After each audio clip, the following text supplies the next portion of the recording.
حضرت عبداللہ ابن عباس رضی اللہ تعالیٰ عنہ سے مروی ایک روایت ہے، میں ایک دن حضور کے پیچھے بیٹھا ہوا تھا، سواری میں حضور کا ردیف تھا، تو حضور نے فرمایا اے بیٹے، اے لڑکے، میں تجھے کچھ کلمات سکھاتا ہوں، تو اللہ کے حقوق کا خیال رکھ تو وہ تیری حفاظت فرمائے گا، تو اللہ تعالیٰ جل شانہ کے احکام کی حفاظت کر تو اسے اپنے سامنے پائے گا۔ اذا سألت فاسأل اللہ، جب سوال کرے تو اللہ سے ہی سوال کرے، اللہ سے مانگنے کا مزاج پیدا کر لیں کہ فرمایا تمہارے جوتے کا تسمہ بھی ٹوٹ جائے تو وہ بھی اللہ سے مانگو، ضرور بازار میں جاؤ دکاندار سے، لیکن حقیقی طلب اللہ سے ہونی چاہیے، بات بات پہ اللہ سے سوال کرو، بڑی سے بڑی چیز بھی اس سے مانگو،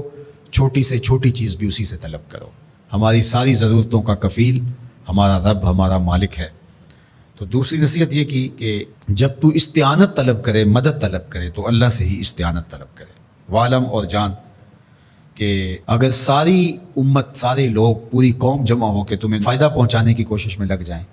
تو تمہیں وہی فائدہ پہنچا سکتے ہیں جو تیرے لیے تیرے رب نے لکھا ہے۔ اور فرمایا وَإِنِ اجْتَمَعُوا عَلَىٰ أَن يَضُرُّوكَ بِشَيْءٍ، اور اگر تمہیں نقصان پہنچانے کے درپے ہو جائیں، لَمْ يَضُرُّوكَ إِلَّا بِشَيْءٍ قَدْ كَتَبَهُ اللَّهُ عَلَيْكَ، تو تجھے صرف وہی نقصان پہنچا سکتے ہیں جو اللہ نے تیرے لیے لکھا ہے۔ سارا زمانہ بھی مخالف ہو جائے تیرا کچھ نہیں بگاڑ سکتا، ہاں تیرے مقدر میں اگر کوئی چیز، کوئی بگاڑ لکھا ہے تو وہ ہوگا، اس کا ذریعہ وہ بن جائیں گے، تو اس لیے پھر اسی سے مانگو، اسی سے طلب کرو۔ رفعت الاقلام وجفت الصحف، جو لکھنا تھا اللہ نے لکھ دیا، لکھنے کے بعد قلم اٹھا لیا گیا اور جن صحیفوں پہ لکھا تھا وہ خشک ہو گئے، اب کتابیں بند ہیں، تو اس لیے اس نے تیرے لیے جو لکھا ہے وہ ہو کے رہے گا، تو خام خواہ لوگوں سے ڈرنے کی ضرورت نہیں ہے، اور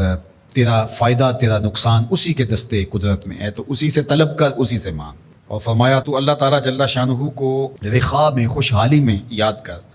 یعرفک فی الشدہ، وہ تجھے مشکل میں پہچانے گا، یعنی جو شخص خوشحالی کے دور میں اس کے پاس دولت ہے، صحت ہے، تو اللہ تعالیٰ کو فراموش نہیں کرتا، اللہ اس کی بدحالی کے زمانے میں اس کو فراموش نہیں کرتا۔ وعلم اور جان ان النصر مع الصبر، کہ جو مدد ہے وہ صبر کے ساتھ آتی ہے، وان الفرج مع الکرب، اور کشادگی جو ہے وہ مشکل کے ساتھ آتی ہے، وَأَنَّ مَعَ الْعُسْرِ يُسْرًا، اور سہولت جو ہے وہ مشقت برداشت کرنے کے بعد آتی ہے، تنگی کے بعد فراخی آتی ہے، پہلو مشکل پھر تمنا، پہلو کنڈا پھر پل، شاید مگروں پہلو مکھیاں ڈس دیاں ڈنگ والیاں، تو یہ سب ہوتا ہے، مشکلات، تکلیفیں، آلام، مصائب،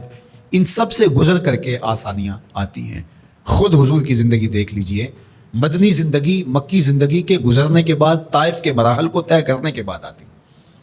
تو ہم ڈائریکٹ اگر چاہیں مکی زندگی کو اختیار کیے بغیر اور طائف کی مشکلات اور سنگلاخ راستوں سے گزرے بغیر مدنی برکتیں حاصل کرنا، تو وہ نہیں پا سکتے، تو یہ اللہ تعالیٰ نے ایک نظام رکھا ہوا ہے۔